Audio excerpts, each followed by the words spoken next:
নবী মুহাম্মদুর রাসূলুল্লাহ সাল্লাল্লাহু আলাইহি ওয়াসাল্লাম আমার নবী বলেছে, ও বাবা সাহাবীরা মনে রাখো, আমি নবী তোমাদেরকে বলে দিলাম ঈমানদার কখনো মিথ্যাবাদী হতে পারে না।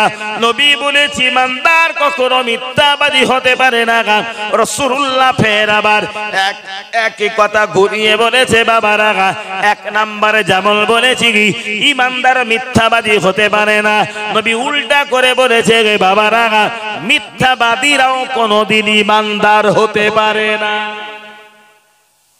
মিথ্যা কথা বলা ঈমানদারের চরিত্র নয়, আর ঈমানদারের চরিত্র বাবা মিথ্যা কথা নয়। তাই নবী বলেছে মিথ্যাবাদী কখন ঈমানদারও হতে পারে না, ঈমানদারও তো কখনো মিথ্যাবাদী হতে পারে না। ও মুসলমান ভাই আমার, তাহলে আমি যখন কলেমা পড়ে বাবা ঈমান এনেছি, এরপরও যদি দুনিয়ার স্বার্থ সিদ্ধি হাসিল করতে আমি মিথ্যা কথা বলি, আমি যদি মিথ্যার আশ্রয় নিই, একটু কি বিবেককে জিজ্ঞাসা করে বলবেন সত্য সত্যই কি আমি ঈমানের উপরে নিজেকে দাঁড় করাতে পেরেছি? ঈমান আনার পরেও যদি আমি মিথ্যার আশ্রয় নেই, তাহলে আমি কি আমার ঈমানের উপরে দাঁড়াতে পেরেছি বলে মনে হয়? কথা বলে না। তাহলে মিথ্যা বলা ঈমানদারের চরিত্র না। খুঁজলেতে তালাশ খুঁজে খুঁজে তা দেখলে আমরা যথেষ্ট পরিমাণ তো মিথ্যা বলা মানুষ পেয়ে যাব, আমরা তো পেয়ে যাব। তাহলে মৃত ব্যক্তির আত্মকল্যাণের জন্য দুয়া, সবরে সানি, ওয়াজ মাহফিলের ইন্তজাম, দুয়া চাইবে কি আল্লাহর কাছে? আমি যে দুয়া চাইব সত্যই আমি প্রত্যেকটা মানুষ আপন আপন ভেবে নিজেকে নিজের কাছে যদি প্রশ্ন করে আমি তো ঈমান এনেছিলাম, সত্যিই কি আমি ঈমানের উপরে অটল হতে পেরেছি বলে মনে হয়? আমি তো দুয়া চাইব। ও মুসলমান ভাইরা, আমি আপনাকে তাই তো বাবা বোঝাতে চেয়েছি, মহান আল্লাহ বলেছে ঈমানদার যাহাতে তোমাদের পদস্খলন না ঘটে যায়, তোমরা যাতে পদভ্রষ্ট না হয়ে যাও, তাই আমি আল্লাহ তোমাদের কাগাম সতর্ক বার্তা দিয়ে দিলাম, কখনো তোমরা হাত গণককে বিশ্বাস করিতে পারো না, কখনো তোমরা এই জাতীয় হারামকে কখনো তোমরা আশ্রয় দিতে পারো না। এগুলো ঈমানদারের কাজ নয়, এই কাজগুলি হলো সব তো ইবলিস শয়তানের কাজ। অথচ বাবা দেখতে পাওয়া গেল আমি কোরআনের উপরে ঈমান এনেছি, কোরআনকে আমি আমার জীবন দিয়ে ভালোবাসি, আমি কোরআনকে বাবা বিশ্বাস করি, আমি তো আমার আল্লাহ পাকের কোরআনকে আমি জান দিয়ে বাবা ভালোবাসি, আমি ঘরে কোরআন রেখে দিয়েছি। আল্লাহ পাকের কোরআন হলো গোটা মানব জাতির জন্য একটি পূর্ণাঙ্গ পরিপূর্ণ জীবন বিধান। মহব্বত করে বলুন সুবহানাল্লাহ। তুমি যখন কোরআনের প্রতি ঈমান এনেছো, কোরআন হলো তোমার জন্য সংবিধান, কোরআন হলো তোমার জন্য আইন, কোরআন হলো তোমার জন্য বাইল। ও দুনিয়ার ঈমানওয়ালারা, তুমি তোমার বিবেককে জিজ্ঞাসা করো, ঈমান আনার পরে কোরআন যখন তোমার জন্য সংবিধান, ওই কোরআনের উপরে তুমি কোরআনের আইন মেনে কতটা তোমার জীবন পরিচালনা করো। গোটা মানব জাতির জন্য পরিপূর্ণ জীবন বিধান হলো আল্লাহর কোরআন। তোমরা জিজ্ঞাসা করো তো বিবেককে, কোরআনের কোন আইন মেনে তোমরা জীবন চালাও? কোনটা মেনে জীবন চালাও? মানুষের অভাব পাওয়া যাবে না, খুব সংখ্যায় কম। এরপরেও বাবা মহান আল্লাহ বলেছে আমার কোরআন তোমাদের জন্য নামাজের কথা বলেছে, আমার কোরআন তোমাদের জন্য রোজার কথা বলেছে, আমি আল্লাহ পাকের কোরআন তোমাদের জন্য সমর্থন থাকলে হজের কথা বলেছে, তোমাদের জন্য যাকাতের কথা বলেছে, আমার কোরআন তোমাদের চরিত্রের কথা বলেছে, পবিত্রতার কথা বলেছে, উত্তম আখলাকের কথা বলেছে, আমার কোরআন তোমাদেরকে আদর্শমণ্ডিত মানুষ হওয়ার কথা বলেছে, অথচ না না না তোমরা আমি আল্লাহর গোলামি না করে আমার কোরআনের আইন বিধিবিধান না মেনে সবই তো তোমরা নিজের নফসের তাবেদারি করেছো, ইচ্ছা মতো তোমরা জীবন যাপন করেছো। যখন তোমাদের মন যেটা চেয়েছে তখন সেটাই করেছো। মন যখন চাই তখন ধর্ম করা হয়, মন যখন চাই বাবা তখন নামাজ পড়া হয়। মন চাইলে নামাজ পড়ি, না চাইলে না করি। মন চাইলে ধর্ম করি, না হলে তো বাবা না করি। একটু কি দেখে বলবেন এই খামখেয়ালি ধর্ম আমরা যারা করেছি এটা কি মূলত আল্লাহর গোলামি হলো না নফসের গোলামি হলো? গোলামি কার? সারা সপ্তাহ নামাজ নাই, জুমার দিনে মসজিদ ফাঁকা নাই, এটা আল্লাহর গোলামি না নফসের? তাও 2 রাকাত পড়ে চলে যায়, সময়ের অভাব, কি করবে? কিচ্ছু তো করার নেই। আমার এই কথাগুলো সবাই শুনবে না, আর শুনবে কি আল্লাহ ভালো জান, আমি জানি না। তবে এই জাতীয় কথা সবাই সবার কাছে শুনতেও ভালো লাগে না। কে ভুল বললাম বলে মনে হয়? সবার কাছে ভালো লাগবে না কথা। সপ্ত নফসের গোলামি করছি আমরা, আল্লাহর গোলামি করি কখন? আল্লাহর বিধান মেনেছি কখন? চলুন আরেকটু এগিয়ে যাই। যে কজন বসে আছেন কতগুলো একটু কান লাগিয়ে শোনেন, আল্লাহ চাইলে কিছু একটা পাওয়া যাবে বলে আশা করা যাবে। চলো আমি আপনাকে বাবা বোঝাতে চেয়েছি কি মহান আল্লাহ বললেন, বান্দা ও দুনিয়ার মানুষ, আমার কোরআন হলো তোমাদের জন্য একটি পরিপূর্ণ জীবন বিধান। তোমার বাল্য জীবন, তোমার শৈশবকাল, তোমার বাল্যকাল, তোমার যৌবনকাল, তোমার বার্ধক্যকাল, এক কথায় তোমার জন্ম থেকে মৃত্যু পর্যন্ত কিভাবে তুমি তোমার জীবন পরিচালনা করবে, তুমি তোমার পিতামাতার সাথে কেমন ব্যবহার করবে, ছোট ভাই হয়ে বড় ভাইয়ের সাথে কি ব্যবহার করবে, মানুষ হয়ে মানুষের সাথে তুমি কেমন ব্যবহার করবে, স্বামী হয়ে স্ত্রীর সাথে, সন্তান হয়ে বাবা মার সাথে কেমন ব্যবহার করবে, সব আমার কোরআন দুনিয়াতে তোমাদেরকে জানিয়ে দিয়েছে।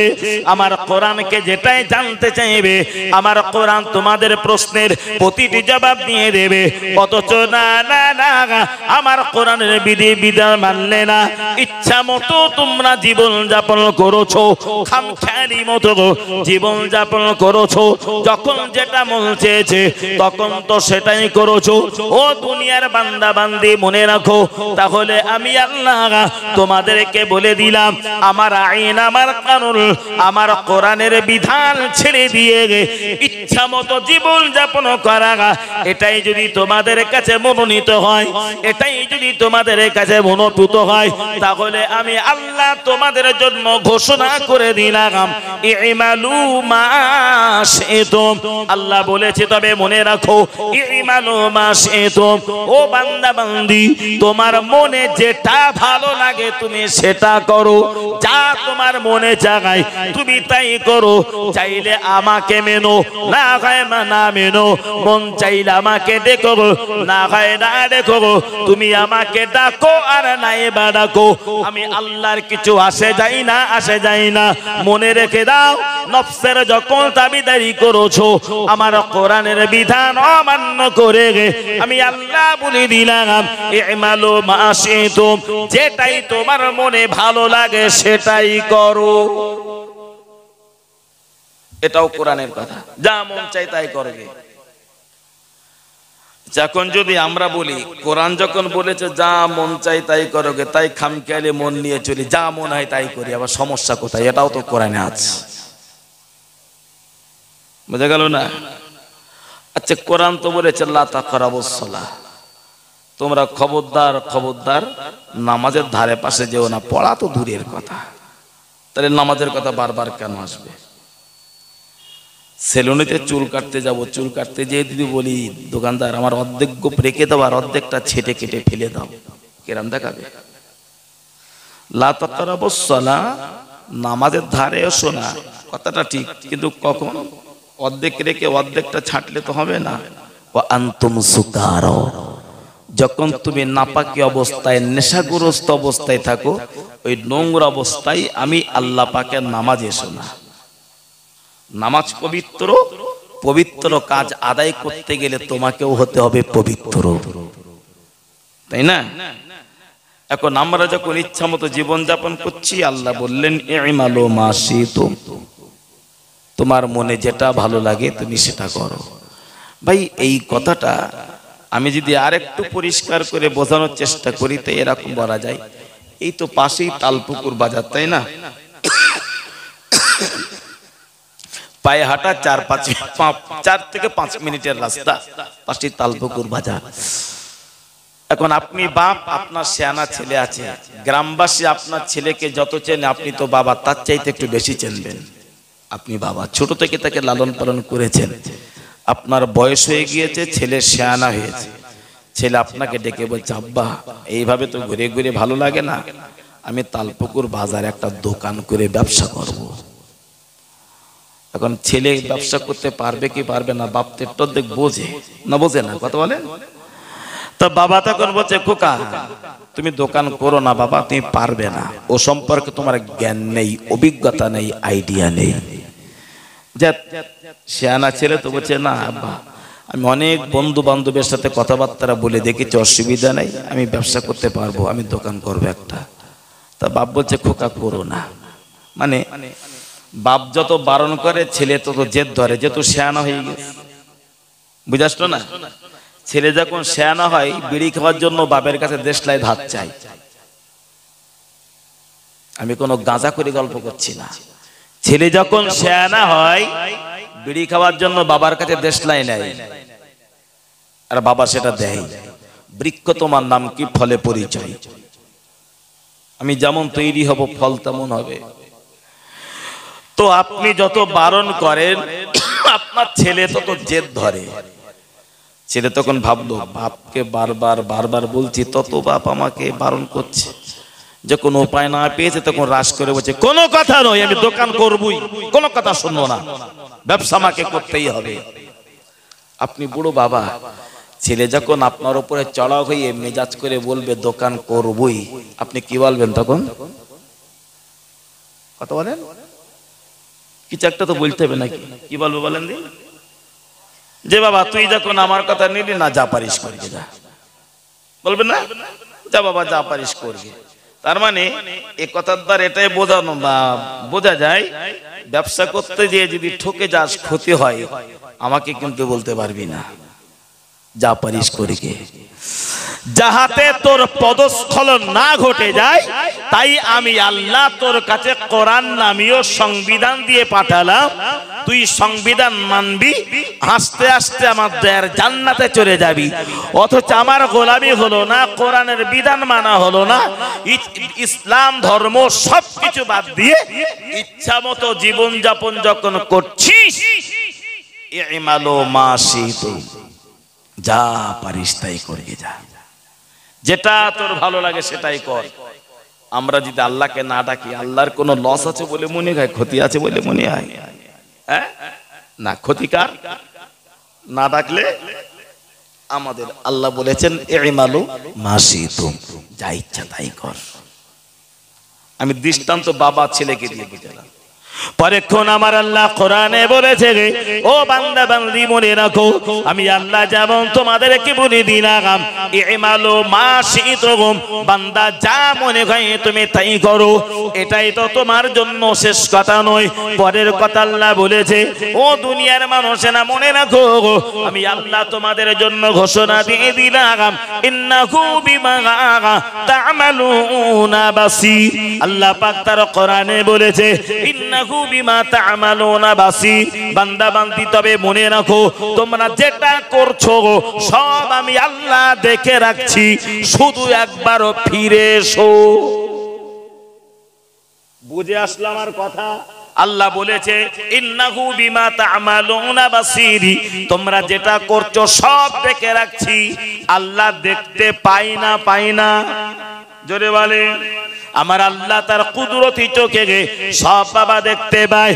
আল্লাহ তাই বলেছে ইন্নাহু বিমা তা'মালুনা বাসীর, তোমরা যেটা করছো সব আমি আল্লাহ দেখে রাখছি, শুধু একবার ফিরে এসো। এবার একটু কি দয়া করে বলবেন, এই পৃথিবী থেকে যে আল্লাহ আমাদেরকে পাঠিয়েছে এই পৃথিবী থেকে সেই আল্লাহর কাছে আবার ফিরে যেতে হবে না হবে না? আল্লাহ ডেকে নেবে কিনা? আল্লাহ বলেছে ইন্নাহু বিমা তা'মালুনা বাসীর, তোমরা যেটা করছো যা করছো সব আমি আল্লাহ দেখে রাখছি, শুধু একবার ফিরে এসো।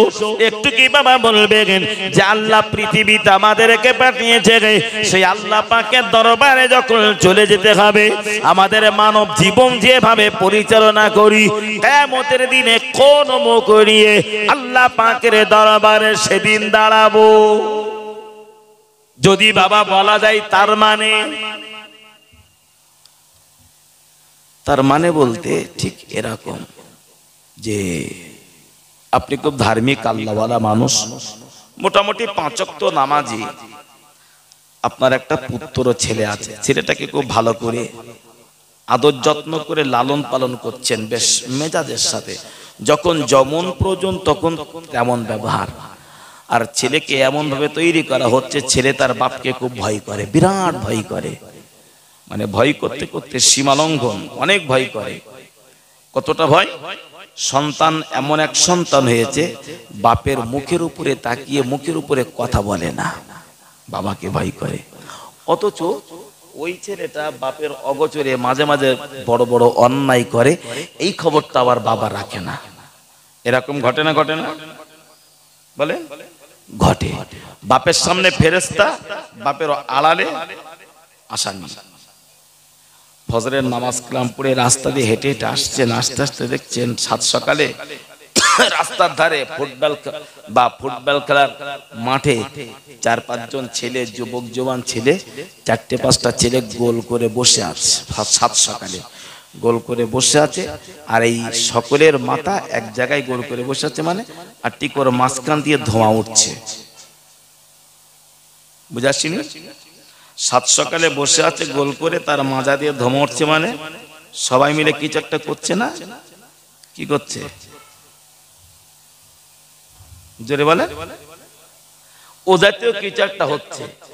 এখন আপনার মনটা খারাপ, কি ব্যাপার? এত 7 সকালে ছেলেগুলো কিনে কি ব্যাপার? এখন ওই রকম কায়দায় যখন খাই, এরকম ঘোরে না, আমি টেনে আরেকজনের কাছে দেবো, আরেকজন টেনে আরেকজনের কাছে দেবে, আর তো এটা লম্বা লম্বা টান দেয়। আর বাপ দূর থেকে দেখছে যে 4-5টা ছেলে বসে আছে, কারা, খুব ভালো করে ফলো করলো। এখন সবাই টানতি টানতি ওই 4-5টা ছেলের ভিতরে এলোকে ছেলেটা আছে, যে ছেলেটা বাপকে ভয় পায়, বাপ ভালো মানুষ, ও লম্বা একটা টান দিয়ে ঘাড় ঘুরিয়ে দমা ছাড়বে। যেই লম্বা টান মেরে ঘাড় ঘুরিয়েছে, দেখে পেছনে বাবা দাঁড়িয়ে রয়েছে। যে বাপকে দেখলে সন্তান বাঘের মতো ভয় পায়, আর এরকম নেশাগ্রস্ত অবস্থায় যখন সন্তান বাবাকে ডাকবে, ও ছেলেকে ওকে না থাকবে বলে মনে হয়? ও জীবন বাঁচানোর তাগিদে পালাবে না? পালাবে না? পালাবে না? দৌড়াবে। কিন্তু বুড়ো বাপ, বয়স্ক বাপ, শক্তি আছে, মেজাজ আছে, দৌড়ানোর ক্ষমতা নাই। বাপ বলো তাড়াবে না, তাড়ালে তখন একটা বিপদ ঘটতে পারে, কিন্তু বাপ না তাড়ালেও কিছু একটা বলবে না। আল্লাহ যেমন বলেছেন ইন্নাহু বিমা তা'মালুনা বাসীর, বাপ বলবে দৌড়ে কোথায় যাচ্ছিস? ওখানে বসে বসে কি করছিলি সব দেখতে পেয়েছি, আমি দাঁড়িয়ে দাঁড়িয়ে দেখেছি।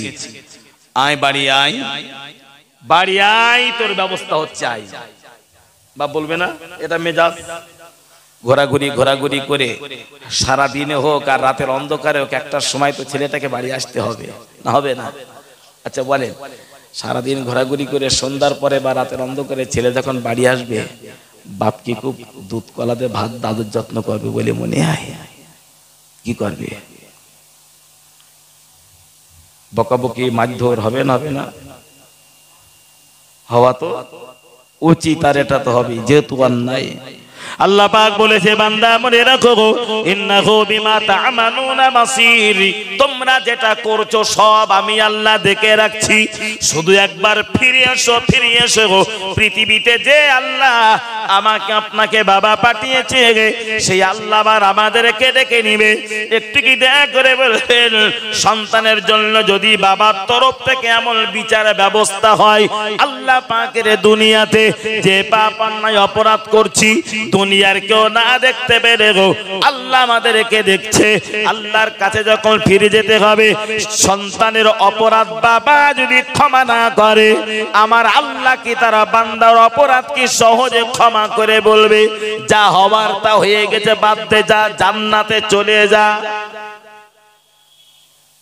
কত বলে ইন্নাহু বিমা তা'মালুনা বাসীর, সব দেখেছি কি করছিলি, আয় একবার ফিরে আয়। কি জবাব দেব? হায়রে মানুষ, দেশ গেল রসাতলে, নেতার অভাবে সমাজ ক্ষয়, আকারে এরা মানুষ হলেও সব মানুষ মানুষ নয়। সুন্দর পোশাক পরলে মানুষ তৈরি হওয়া যায় না, স্টাইলের চুল কাটলে মানুষ তৈরি হওয়া যায় না, দুই হাতে বিড়িয়া সিগারেট ধরিয়ে রাখলেও মানুষ হওয়া যায় না। মানুষ তৈরি হতে গেলে জীবন অনেকটা মেহনত করতে হয়। ও মুসলমান ভাই আমার, আমি আপনাকে এতক্ষণ বাবা কোরআনের কথা বলেছি। আল্লাহ পাক বলেছে বান্দা আমার সমস্ত নিয়ামতগুলোকে তুমি কেমন করে অস্বীকার করেছো গো? অবশ্যই পরের কথা মাথায় না করুন, আমি ধারাবাহিকতার উপরে আর একটি দুটি কথা আমি আপনাদের কাছে উপস্থাপন করতে চাই। ও মুসলমানের আগাম প্যারে নবী জানাবে মুহাম্মদুর রাসূলুল্লাহ সাল্লাল্লাহু আলাইহি ওয়াসাল্লাম নবী আমার মদিনার মসজিদে নববীতে বসে আছে। নবীর চারিপাশে সাহাবায়ে কেরাম রাদিয়াল্লাহু তাআলা আলাইহিম আজমাইন হুজুররা বসে আছে। ও মুসলমান ভাই আমার, নবী আমার সাহাবীদেরকে নিয়ে বয়ান করে, আমার নবী ওয়াজ করে, বাবা নসিহত করে। রাসূলুল্লাহ ওয়াজ করিতে করিতে বললেন, ও বাবা সাহাবীরা, বাবারা, আমি মুহাম্মদ রাসূলুল্লাহ বাবা তোমাদেরকে বলে দিলাম মনে রাখো। প্রিয় নবী বলেছেন আল মারউ মা'a মান আহাব্বা, দয়ার নবী বলেছে আল মারউ মা'a মান আহাব্বা। ও বাবা সাহাবীরা মনে রাখো, পৃথিবীতে তুমি যেমন ব্যক্তির সাথে ওঠা বসা করবে, দুনিয়াতে তুমি যার সাথে সম্পর্ক করবে, পৃথিবীতে তুমি যার সাথে বন্ধুত্ব করবে, ওঠা বসা করবে, বাবা আল মারউ মা'a মান আহাব্বা। নবী বলেছে তুমি যার সাথে ওঠা বসা চলাফেরা করবে তার স্বভাব চরিত্র সবই তো তোমার ভিতরে ঢুকবে। প্রিয় নবী বলেছেন আজ থেকে ১৫০০ বছর আগে, ও মুসলমান ভাই আমার, ১৫০০ বছর আগের কথা বাস্তবে ১বিংশ শতাব্দীর সাথে আপনি মিলিয়ে দেখুন। নবী বলেছে আল মারউ মা'a মান আহাব্বা, পৃথিবীতে তুমি যার সাথে ওঠা বসা করবে তার স্বভাব চরিত্র সবই তোমার ভিতরে ঢুকবে। বিশ্বাস হয় বলে মনে হয়? কত বলে বিশ্বাস? তার বাস্তবতা যদি এভাবে একটু বলতে হয়, আমি দুটো তিনটে কথা আমি বাস্তবতা সমাজের আমি আপনাদের কাছে উপস্থাপন করি। এক নম্বরে মাথায় রাখুন, আমি আপনাকে বাবা এক নম্বরে বলতে চাই, অবশ্যই মাথায় রাখুন, পৃথিবী থেকে আমার মতো একজন ছেলে বা আপনার মতো একজন ছেলে যদি কোনো মাতালের সাথে বাবা বন্ধুত্ব করি, যে সকাল দুপুর বিকাল সন্ধ্যা রাতের অন্ধকারে মদ খায় বাবা মাতলামি করে, এরকম একজন মাতাল যদি আমার বন্ধু তৈরি হয়, একটু বিবেকে বিচার দিয়ে কি বলবেন, ওই মাতাল ছেলে যদি হয় আমার বন্ধু, মাতাল কি কোনোদিন আমাকে বলবে চলো ভাই নামাজ পড়ো? কথা বলে মাতাল কি কোনোদিন বলবে চলো নামাজে যাই? বলবে না। ও কি বলবে? বলবে তো রাসূলের কথা। ওর চরিত্র মদ খাওয়া বন্ধুকে চেষ্টা করবে মদ খাওয়ানোর, না আমি খাবো না, খাই না। আরে বাবা তুই খা না, পয়সা তো আমি দেবো, একটুখানি খা, একটুখানি খা। একদিন, দুদিন, 4 দিন, 6 দিন, 8 দিন, 10 দিন বলতে বলতে বন্ধুত্ব সম্পর্ক বজায় করতে গেলে অন্তত খাক আর না খাক একটু শুকেও দেখতে হবে ভালো। কথা বলেন না কেন? একজন বিড়িখোর যদি বাবা আমার বন্ধু হয়, 1000 বছর আগের কথাটাকে আপনি মাথায় রাখুন। দুনিয়া থেকে যদি বিড়িখোর আমার বন্ধু হয়, একটু কি দয়া করে বলবেন আমার বন্ধু বিড়ি খায় অথচ আমি খাই না, আমার বন্ধু কি কোনোদিন আমাকে বলবে বিড়ি সিগারেট যা খাবার আমি খাবো, তুই যেন খবরদার কোনোদিন খাবি না? এটা কি বলবে? না, ও এক টান মারবে, আমাকেও আর একটা টান দেবার তো চেষ্টা করবে। নবী বলেছে তুমি যেমন ব্যক্তির সাথে ওটা বসা করবে, ওর চরিত্র যেটা, ওর স্বভাব যেটা, ওর আচরণ যেটা, ওটাই তো তোমার ভিতরে ঢুকিয়ে দেওয়ার চেষ্টা করবে। তোমার বন্ধু একা জাহান্নামে যাবে না, তোমাকেও জীবন মরণ চেষ্টা করবে জাহান্নামে নিয়ে যাওয়ার। অর্থাৎ এবার মাথায় না গান, নবী বলেছে দুনিয়াতে যদি মাতাল তোমার বন্ধু হয়ে যায়, ওই মাতাল তোমাকে তোমার যদি বন্ধু হয় তোমাকে মাতলামি করানোর চেষ্টা করবে। দুনিয়াতে যদি সুদখোর তোমার বন্ধু হয়, সুদের আওতায় তোমার বন্ধু তোমাকে ঢুকিয়ে দিবে বা চেষ্টা তো করবে। গানখোর যদি দুনিয়াতে তোমার বন্ধু হয়, তোমাকে নিয়ে তো গানের আসরে যাবে। দুনিয়াতে যদি কোনো চোর ও ছাঁচড়া তোমার বন্ধু হয়, একদিন তোমাকে চুরি করার জন্য ডেকে নিয়ে যাবে কিনা? এর পরের কথা বাতায় না করুন ও মুসলমান ভাই আমার, আলমার ও মাআমান আহাব্বা।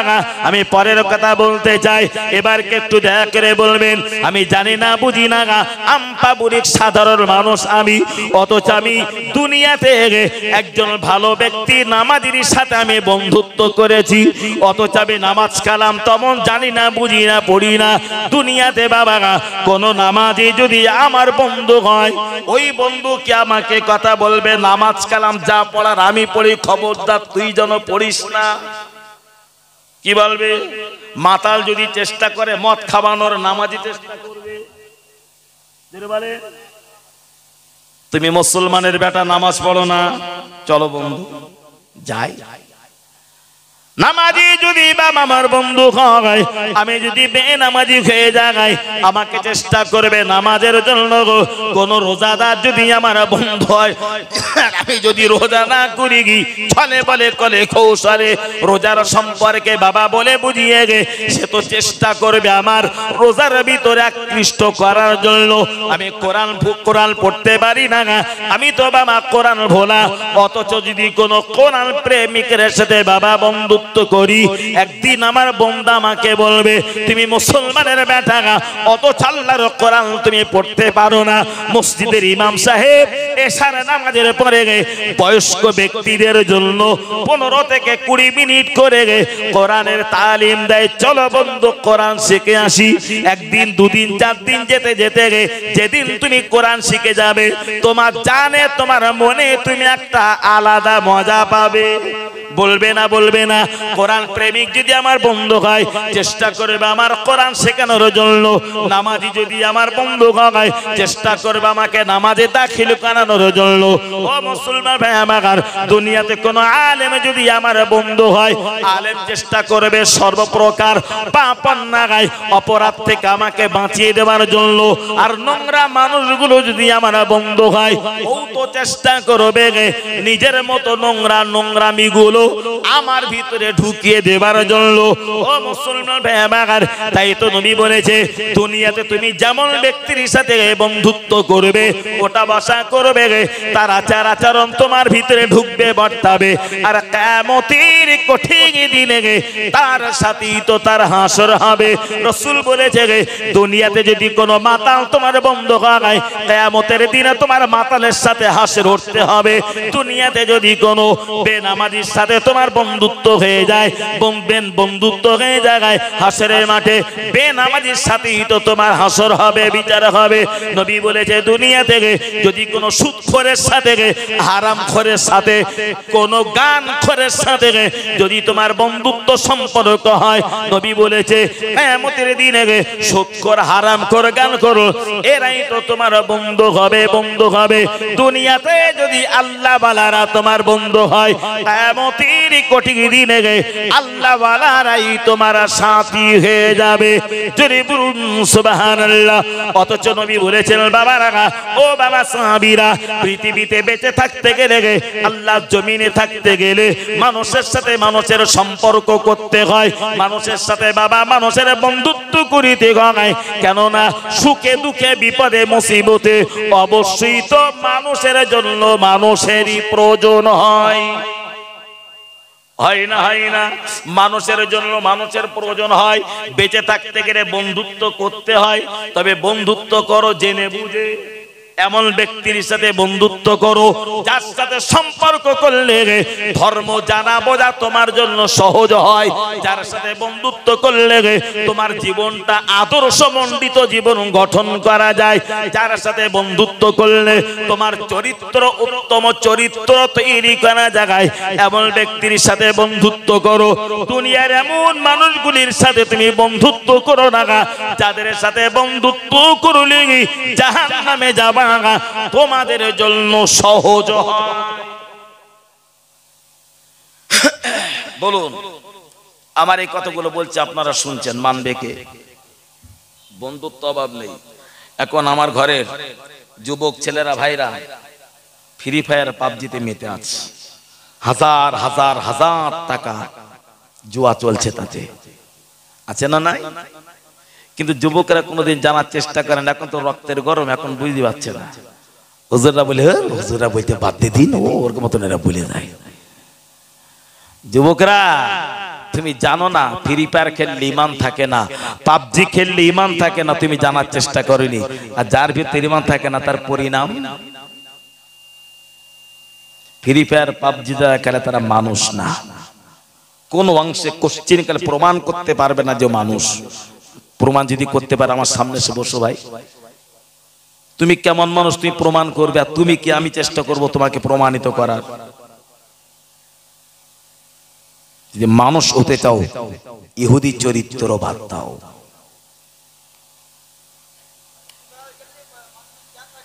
থাকবে না তো ফ্রি ফায়ার পাবজি খেলা, বাপ মার সম্পর্ক, ভাই বোনের সম্পর্ক, এক কথায় সমস্ত আত্মীয়তার সম্পর্ক সব বিচ্ছিন্ন করে দেয়, পৃথক করে দেয়। এটা দুনিয়ার লালসা, এটাই তো দুনিয়ার লোভ। সব হাতে হাতে বড় বড় ফোন, ওই ছাড়া আর কিচ্ছু নেই, আর নোংরামি ছাড়া আর কিচ্ছু নেই এতে। সব যুবক ছেলেদের হাতে একটা করে ফোন। 100 যুবকের হাতে যদি ফোন থাকে, 95টা যুবক ছেলে বেকার কাজে ব্যবহার করে, কোনো দরকার যার নাই। চলো আপন জায়গায়। আমি আপনাকে ব্যাপার বোঝাতে চেয়েছি, অবশ্যই বাতেন করুন। প্যারা নবী মুহাম্মদুর রাসূলুল্লাহ সাল্লাল্লাহু আলাইহি ওয়াসাল্লাম, ও মুসলমান ভাই আমার, নবী আমার মদিনার মসজিদে বসে এই বয়ান যখন সাহাবীদের কাছে করেছে, এই কথা আমার নবী যখন সাহাবীদের কাছে বলেছে, পৃথিবীতে যার সাথে সম্পর্ক বন্ধুত্ব করবে কিয়ামতের দিন তার সাথেই তোমার হাসর হবে, এই কথা আমার নবী যখন বাবা বলেছে, রাসূলুল্লাহর প্রিয় সাহাবী হযরত আনাস রাদিয়াল্লাহু তাআলা আনহু, হযরত আনাস উঠে দাঁড়িয়েছে বাবা।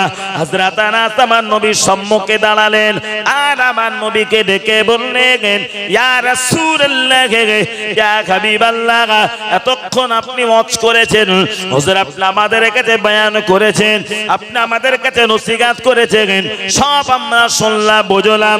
হুজুর আমি আনাস তো বুঝলাম, এরপরে বেয়াদবি ক্ষমা চেয়ে হুকুম যদি দেখেন, হুজুর যদি আপনি অনুমতি দেন, আমি আনাস আপনার কাছে একটি কথা জানতে চাই। আমাকে একটি কথা বলে দেবেন। কি আনাস, কি জানতে চাও বাবা, কি জানতে চাও?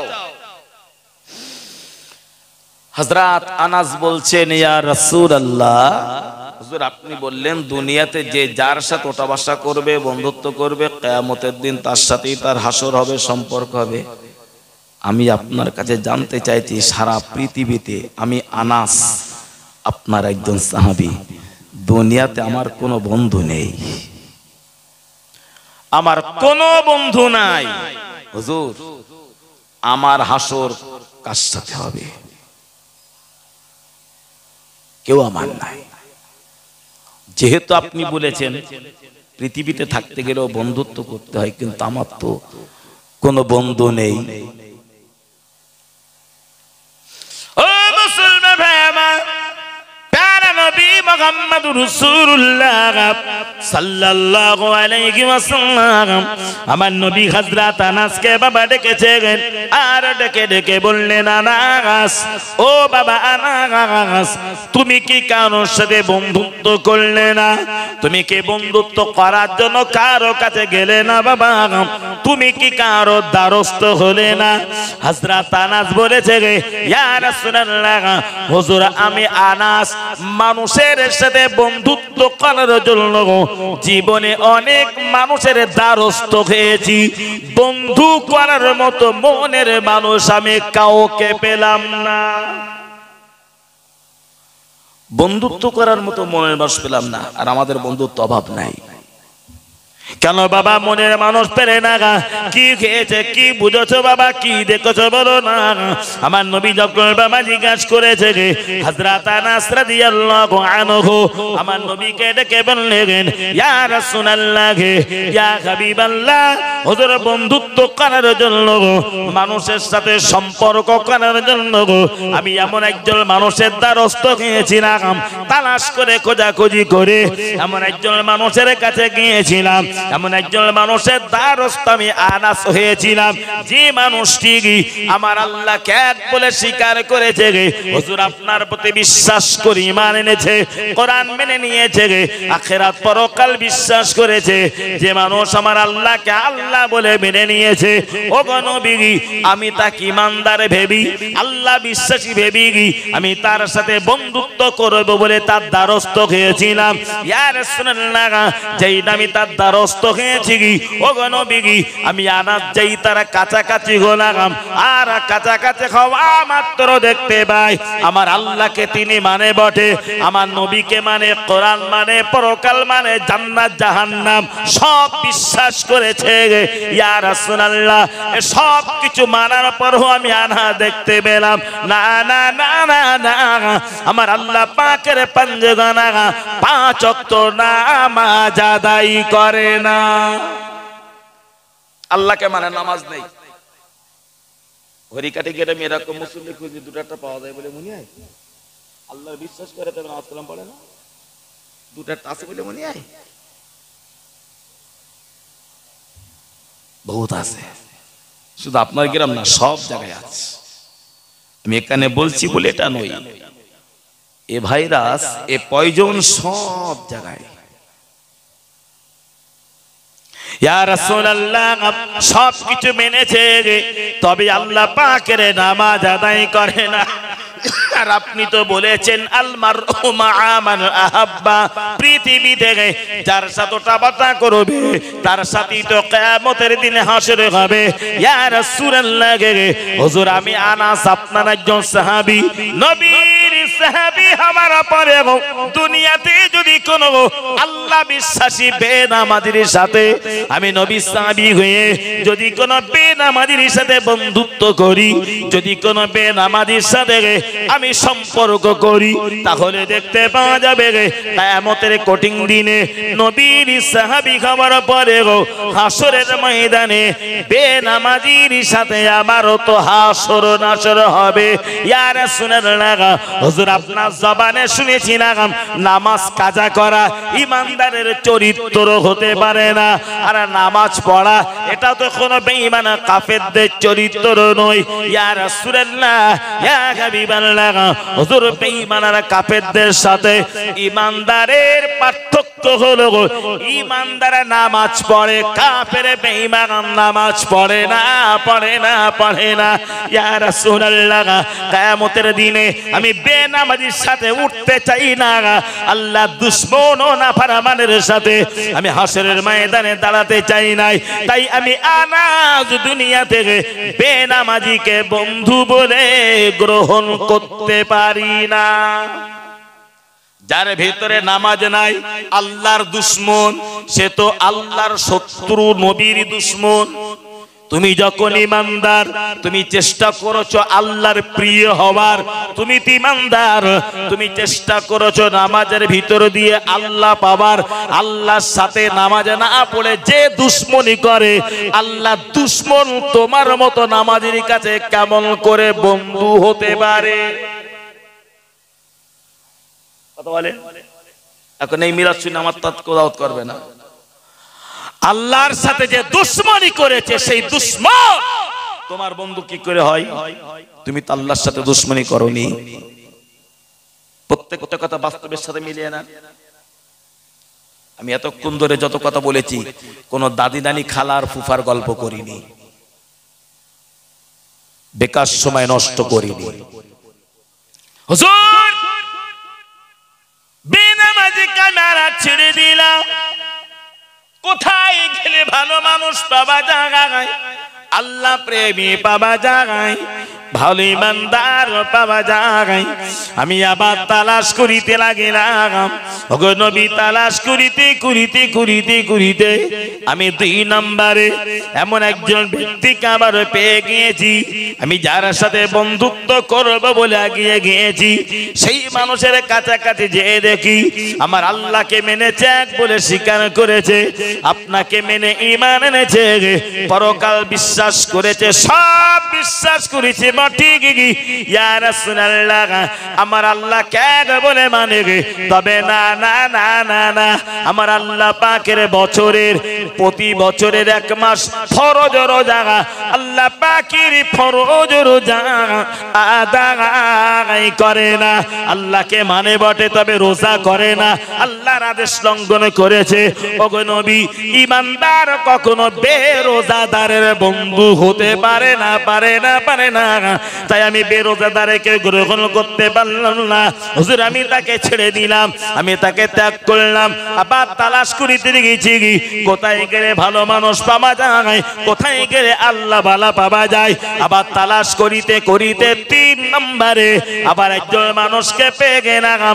আমি এমন একজন মানুষকে পেয়ে গেলাম, পূর্বের যেমন চরিত্র 2টি ব্যক্তি ছিল, ইনিও তো একই প্রকারের ব্যক্তি। আল্লাহকে মেনেছে, নবীকে মেনেছে, কোরআন বিশ্বাস করেছে, পরকাল বিশ্বাস করেছে, আল্লাহর রহমতের সমস্ত ফেরেশতাদের বিশ্বাস করেছে। ইয়া রাসূলুল্লাহ, সবকিছু মানে বটে। আমি বন্ধুত্ব করব বলে, তার সাথে সম্পর্ক করব বলে আমি তার দ্বারস্থ হলাম, কাছে চলে গেলাম। আর যাবা মাত্র আমি তালাশ করে করে খুঁজে পেলাম সব মেনেছে বটে। ওগো নবী না না না, তবে আল্লাহ পাকের বিধান মেনে তার জীবন চালায় না, আল্লাহর কোরআনের আইন মেনেছে তার জীবন চালায় না। কোরআন মানে বটে আর নিজের নফসের তাবেদারি করে ইচ্ছা মতো জীবন পরিচালনা করে। ইয়া রাসূলুল্লাহ, আল্লাহকে ছেড়ে যারা নফসের গোলামি করে, আল্লাহকে ছেড়ে যারা নফসের তাবেদারি করে, ওগো নবী ওই নফসের তাবেদারি করা মানুষ ইমানদারের বন্ধু কেমন করে হতে পারে? আল্লাহকে বিশ্বাস করে, নবীকে বিশ্বাস করে, সবকিছু বিশ্বাস করে, তবে খামখেয়ালির মতন চলে। মন চাইলে ধর্ম হয়, না হলে না হয়, যখন যেটা মন চায়। এগুলো নফসের তাবিদারি করা। হুজুর, যারা নফসের তাবিদারি করে নিজেদেরকে ইমানদার বলে দাবি করে, ওরা ইমানদারের বন্ধু কেমন করে হতে পারে? অর্থাৎ বন্ধুত্ব করার জন্য একে একে এইভাবে আমার জীবনে যত মানুষের কাছে গিয়েছি, যত মানুষের দ্বারস্থ হয়েছি, প্রত্যেকটা মানুষের জীবনে কোনো না কোনো ত্রুটি আমার চোখে ধরা পড়ে গিয়েছে। ইয়া রাসূলুল্লাহ, ওই মানুষগুলো আমার বন্ধু কি করে হতে পারে? তাই আমি আনাসের দুনিয়াতে কোনো বন্ধু নাই। হুজুর বলে দেন, আমার হাসর হবে কার সাথে? কিয়ামতের দিন কি হবে? সেদিন আমার উপায়। আপনি বলুন, আমি যে 3টে কথা বললাম, আল্লাহকে বিশ্বাস করে তবে নামাজ পড়ে না, আল্লাহকে বিশ্বাস করে তবে রোজা করে না, আল্লাহকে বিশ্বাস করে তবে ইচ্ছা মতো জীবন পরিচালনা করে, কোরআনের আইন মেনে জীবন চালায় না। এই 3 প্রকারের মানুষের সংখ্যা সমাজে বেশি না কম? যদি বলেন বেশি। এদের বন্ধুর সংখ্যা বলে, এদের বন্ধুর সংখ্যা বেশি।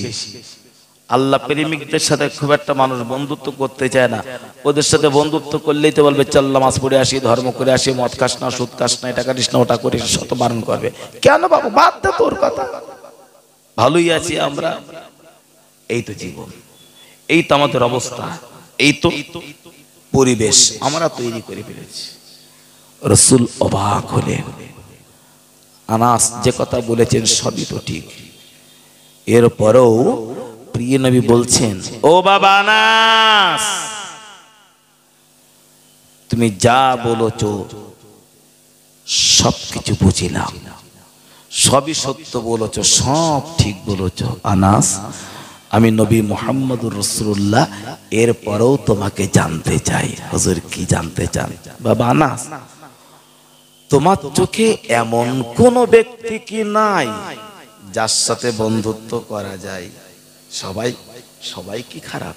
দুনিয়ার মানুষ সবাই কি খারাপ? কথা বলে, সবাই কি খারাপ? কেউ না কেউ তো ভালো আছে। আমি ধরেই নিলাম, বোঝাতে যে বলছি আল্লাহ গো না মাফ করে, এটা হরিকাটি গ্রাম, সবাই কি খারাপ মানুষ? রাতের গভীরে আল্লাহর সাথে সম্পর্ক করার আমাদের অজান্তে কেউ না কেউ হয়তো আল্লাহ রেখে দিয়েছেন। কেউ না কেউ আছে যেটা নিজেকে প্রকাশ করেন না মানুষের কাছে। হতে পারে না? পারে না? হতে তো পারে। নবী বলছেন, আনাস, এমন কেউ কি নাই যার সাথে বন্ধুত্ব করা যায়?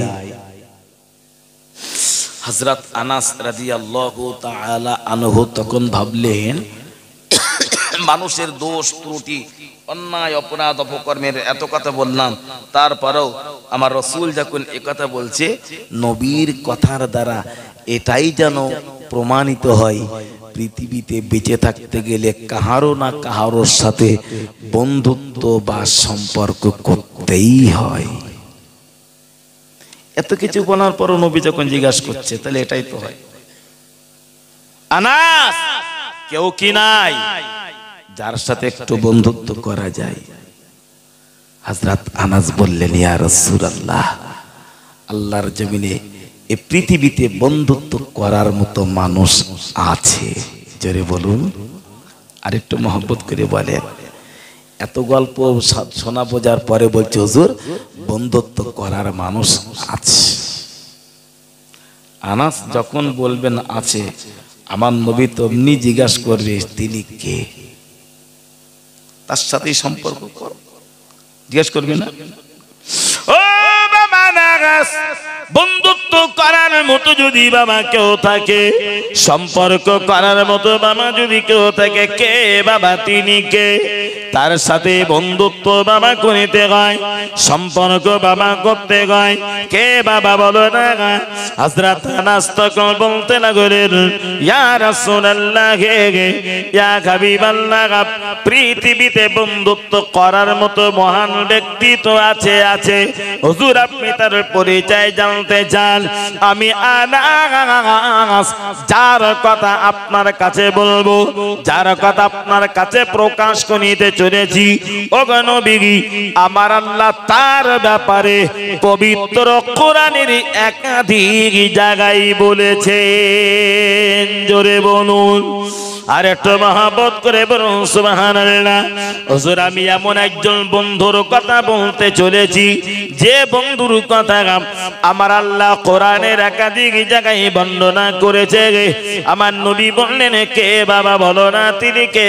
হযরত আনাস এবার কোরআন পড়তে লাগলেন, ইয়া রাসূলুল্লাহ, হুজুর আমি যার সম্পর্কে আপনার কাছে বলতে চাই, আল্লাহ তার ব্যাপারে কোরআনে বলেছেন, মুহাম্মাদুর রাসূলুল্লাহ ওয়াল্লাযীনা মাআহু আশিদ্দাউ আলাল কুফফারি রুহামাউ বাইনাহুম তারাহুম রুকআন সুজদান ইয়াবতাগুনা ফাদলাম মিনাল্লাহি ওয়া রিদওয়ানা। আমার আল্লাহ কোরআনে আরেকটি জায়গাতে বলেছেন, ওমা মুহাম্মাদুন ইল্লা রাসূল কদ খালাত মিন ক্বাবলিহির রাসূল।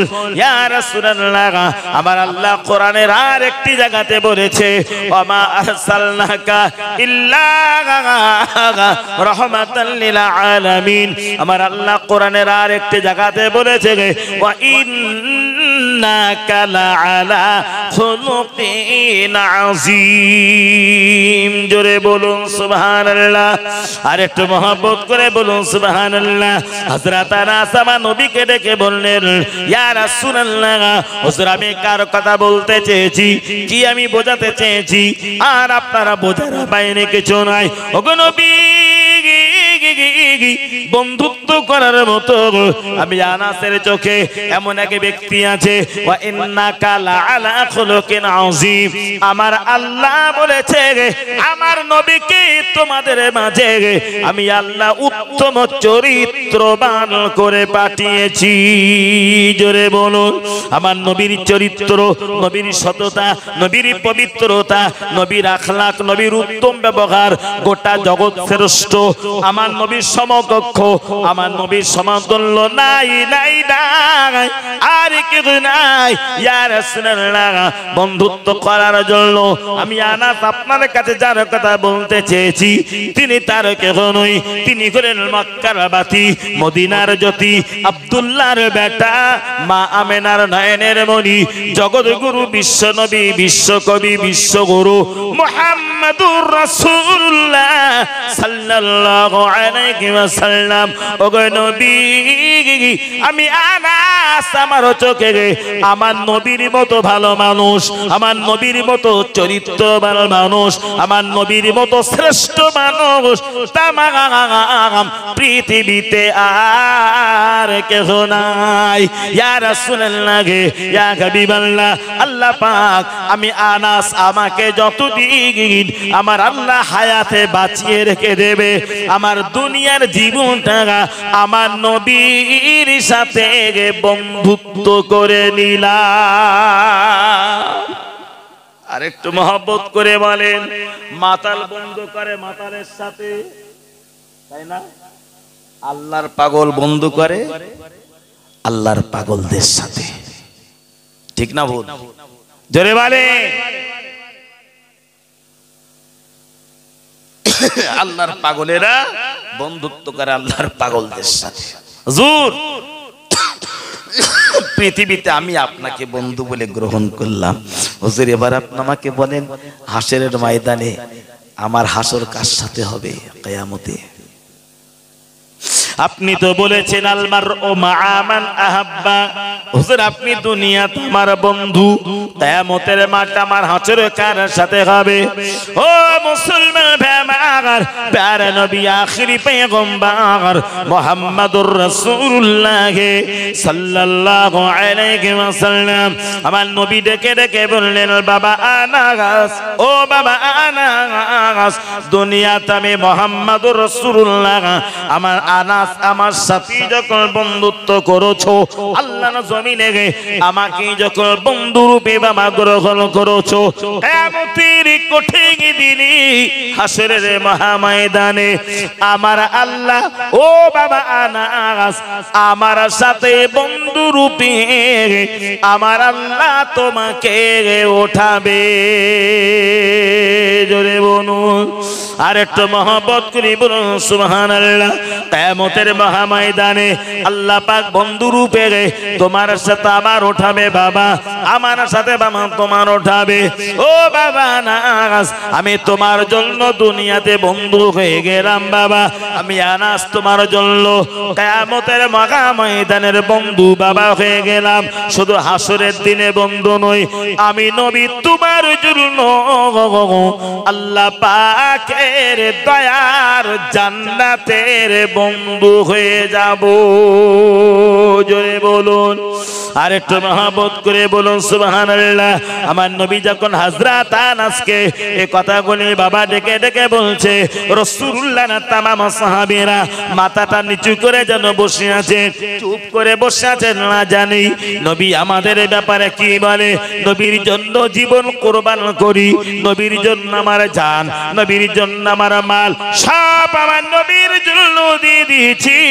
নবী আমার তামাম সাহাবীর দিকে লক্ষ্য করে ডেকে বললেন, ও বাবা সাহাবীরা, বাবারা, আমি মুহাম্মদুর রাসূলুল্লাহ শুধু কে বাবা, আমি আনাসের জন্য বলেছি এ কথা, আমি নবী তোমাদের জন্য বাবা বলেছি, শুধু তোমাদের জন্য নয় রে বাবা, আমি রাসূলুল্লাহ বাবা জানিয়ে দিলাম পৃথিবীতে এই জমিনে আল্লাহ পাকের জমিনে নবী প্রেমে যারা পাগল হয়ে যায়, নবীর ইশকে দেওয়ানায় যারা বাবা পাগল হয়ে যায়, আল্লাহর জমিনে সুন্নাতে নববীর উপরে জীবনকে যারা প্রতিষ্ঠিত করে অটল করে বাবা, সুন্নাতে নববীর উপরে জীবনকে যারা আদর্শমণ্ডিত করে, কিয়ামতের কঠিন দিনে আমি নবী তাদের জন্য বন্ধু হয়ে যাব। জোরে বলুন, আর একটু মহব্বত করে বলুন সুবহানাল্লাহ। আমার নবী বলেছে যদি দুনিয়াতে আমার সুন্নাতকে জীবিত করিতে পারো, আমার সুন্নাতের উপরে যদি জীবন অটল করিতে পারো, আমি নবী তোমাদের জন্য হয়ে যাব হাসরের মহাময়দানের বন্ধু। মুহাম্মদুর রাসূলুল্লাহ সাল্লাল্লাহু আলাইহি ওয়াসাল্লাম। তাই আমার নবী বলেছেন, ও বাবা সাহাবীরা, আমার একটা সুন্নাতকে যারা জীবিত করে, আমার একটা সুন্নাতকে যারা বাবা মেনে নেয়, আমার একটা সুন্নাতের উপরে যারা প্রতিষ্ঠিত হয়ে যায়, আমার আল্লাহ তাদের উপরে একটা সুন্নাত মেনে নেবার কারণে আমার আল্লাহ তাদের আমলনামায় 100 শহীদের মর্যাদা দান করে দেয়। জোরে বলুন, আর একটু মহব্বত করে বলুন সুবহানাল্লাহ। ও বাবা সাহাবীরা, বাবারা, আমার একটা সুন্নাত বাবা মেনে নিলে 100 শহীদের মর্যাদা পাওয়া যাবে। আল্লাহর কাছে শহীদের কত মর্যাদা, আল্লাহর কাছে শহীদের কত সম্মান, আল্লাহ পাকের দরবারে শহীদের কত মান মর্যাদা। আমার নবী বলেছেন কিয়ামতের মহাময়দানে আমার আল্লাহ শহীদদের কোনো হিসাব নেবে না, শহীদদের কোনো বিচার করবে না। আল্লাহর পথে যারা জীবন কুরবান করে শাহাদাত বরণ করেছে, কিয়ামতের বিচার দিবসে আমার আল্লাহ বিনা হিসাবে বিনা বিচারে দয়াময় আমার আল্লাহ তাদেরকে জান্নাতি বানিয়ে দেবে।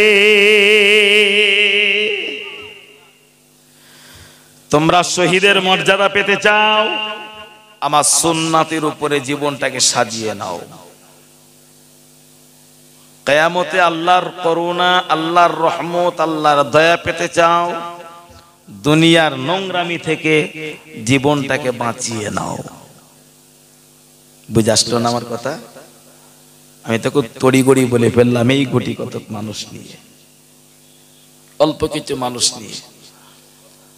আমার এই কথাগুলো কে কিভাবে গ্রহণ করছেন বা করেছেন আমি জানি না, বলতে পারি না, পারবো না। হেদায়েতের চাবিকাঠি, হেদায়েতের মালিক আল্লাহ, তাই না? হেদায়েতের মালিক আল্লাহ কথা ঠিক, কিন্তু হেদায়েতের উদ্দেশ্যে ওই পথে যদি আমি নিজে না আগাই, আমার আল্লাহ আমার জন্য না। তুমি আমার রহমত পেতে চাও, রহমতের পথে আসবে, তারপরে তো পাবে। আমি আল্লাহকে পেতে চাও, যে পথে চললে আমাকে পাওয়া যায় সেই পথে চলবে, তারপরে তো আমি আল্লাহকে পাবে। মানুষ 100-র ভিতরে 99 জন মানুষ ইবলিস শয়তানের প্রেমে পাগল। আল্লাহ প্রেমে হয়তো 1-8 জন থাকতে পারে সন্দেহের ভিতর দিয়ে, সব ইবলিসের প্রেমে পাগল। ইবলিসের স্বভাব চরিত্র প্রায় সমস্ত মানুষের ভিতরে, নামাজ নাই, চরিত্র ভালো নাই, আখলাক ভালো নাই, দুনিয়ার যত নোংরামি বাদরামি সব আমাদের ভিতরে। কেন? এই জীবনটার কি কোনো দাম নেই? এই মূল্যবান সম্পদের, এই সম্পদটার কোনো কি মূল্য নেই? ডাক্তার যদি এক্ষুনি বলে তোমার 2টো কিডনি নষ্ট হয়ে গিয়েছে, এক্ষুনি 2টো কিডনি পাল্টাতে হবে, 2টো কিডনির দাম কত? কত বলে? হ্যাঁ 4 লাখ। এই 4 লাখ টাকা এক জায়গায় করা সবার পক্ষে সমান না। 2টো কিডনির দাম 4 লাখ। ডাক্তার বলছে তোমার এই একটা চোখ বাদ দিতে হবে, আলাদা একটা চোখ আছে, 2 লাখ টাকা লাগবে। আর নাহলে চোখটা জীবনের মতো তোমার শেষ হবে। আর 2 লাখ দেখতে গেলে মন চাইলে 2 লাখ টাকা বিক্রি করো, তুলতে হবে 6 লাখ। হঠাৎ করে পড়ে যেয়ে পায়ের হাড় গোড়ে ভেঙে চুরে এক জায়গায় হয়ে গিয়েছে, এমন কঠিন অবস্থা। ডাক্তার বলছে এক্ষুনি কঠিন ভাবে অপারেশন করতে হবে, অন্যথায় পা কেটে বাদ দিতে হবে। কত না, ওখানে 5 লাখ টাকা খরচ আছে। আমার এক চাস্তো ভাইরা ভাই এই পাশেই বাড়ি, খুব বেশি দূরে নয়, সাতচুরোর কাছাকাছি। সাইকেলে করে যাচ্ছে কারেন্টের বিল দিতে, সাতচুরো বাজারে বিল দিয়ে ফিরে আসছে সন্ধ্যাবেলা, 407 গাড়িতে এসে মেরে দিয়েছে একটা দোকান করে। এই বাম্পা এই জায়গাটাই পুরো এইভাবে ভেঙে গেল, এই জায়গার হাড়টা একদম কুচিয়ে গেল। সঙ্গে সঙ্গে হসপিটাল ভর্তি করা হলো। ডাক্তার বলল 5 লক্ষ টাকা খরচ। 5 লাখ টাকা খরচ করে অপারেশন করা হলো। 5 লাখ টাকা খরচ করার পরে পুরো পা কেটে বাদ দিতে হলো। এই জীবনের দাম নেই? তোমার চোখের কত দাম, ব্রেনের কত দাম, হাতের কত দাম, পায়ের কত দাম, তোমার হাড়ের কত দাম। আমি আল্লাহ কিচ্ছু চাইনি তো বিনিময়, কিছু চেয়েছে? এত মূল্যবান সম্পদ দিলাম, বিনিময় এটা দাও, কিচ্ছু চাইনি, কিছুই চাইনি। সব তোমাদেরকে ফ্রিতে আমার দয়ার উপরে আমি আল্লাহ দিয়েছি, সব দিয়েছি। শুধু একটু চেয়েছি কি, তোমার উপকারার্থে, তোমার সুবিধার্থে। যে মালিক বিনা চাওয়ায় তোমার সমস্ত অঙ্গ প্রত্যঙ্গগুলো সুস্থ করেছেন, সেই মালিকের জন্য তুমি তোমার মাথাটা একটু নত করে দাও, কলিজা ভরে মালিকের শুকরিয়াটুকু আদায় করে নাও। মানুষ নুন খেয়ে নুন হারামি করে, আল্লাহর নিয়ামত খায় ম্যাক্সিমাম মানুষ, আর শয়তান ইবলিসের গুণগান গায়। অস্বীকার করার কোনো জায়গা নাই। ভাই আমি তো টুকটুক করে বলতে 2 ঘন্টা হয়ে গিয়েছে, আর বলবো না। যা বলেছি আনন্দ, বাহা প্রশংসা, প্রাধান্য পাওয়ার উদ্দেশ্য নিয়াত ওরকম কিছু বুঝি না। আমার সব কথাগুলো বলার উদ্দেশ্য যদি আল্লাহ আমার প্রতি একটু দয়া করে, অন্য কিছু উদ্দেশ্য না। বয়স আমার খুব বেশি নয়, সমাজে 25টা বছর ঘুরছি, এই জলসার স্টেজে কয়েকটা রাজ্য ঘুরছি, 25 বছর। কিন্তু আপনাদের গ্রামে আমি আজকে প্রথম আসলাম। প্রত্যেকটা দিন হাজার হাজার মানুষকে নিয়ে কথা বলার সুযোগ আল্লাহ করে দেয়। ভগ্নদশা দেহা চেহারা 2-10 বছরের ভিতরে আজকে প্রথম পেলাম। কেন আমি জানি না, হয়তো হতে পারে একে যদি একটু সুর করে আমি অন্য কিছু একটা বলতাম, কিছু মানুষ হয়তো আনন্দ আসতে পারতাম, আমি তো জানি না। কিন্তু আমার জানারও প্রয়োজন নাই, আল্লাহ যেটা বলিয়েছে আমি সেটাই বললাম। বাকিটা সব কিছু নির্ভর করছে আল্লাহ পাকের দয়ার উপরে, তাই না? আচ্ছা, আমি এই যে তড়িঘড়ি করে যা দুটো কথা আপনাদের শোনালাম, যে মানুষগুলো বসে আছেন আলহামদুলিল্লাহ, আচ্ছা আমার এই কথাগুলো শুনে আপনারা কি একটু মনে মনে রাগ করা বা একটু কষ্ট পাবে, এরকম কিছু কি হয়েছে? হ্যাঁ, কষ্ট পেলেন কি না? এই জীবনের অনেক দাম। পৃথিবীতে কানা দাজ্জাল আসবে, শুরু তো বলছিলাম দাজ্জাল আসবে, যে গেট যে দরজা দিয়ে কানা দাজ্জাল প্রবেশ করবে সে দরজা তৈরি হয়ে গিয়েছে অটোমেটিক।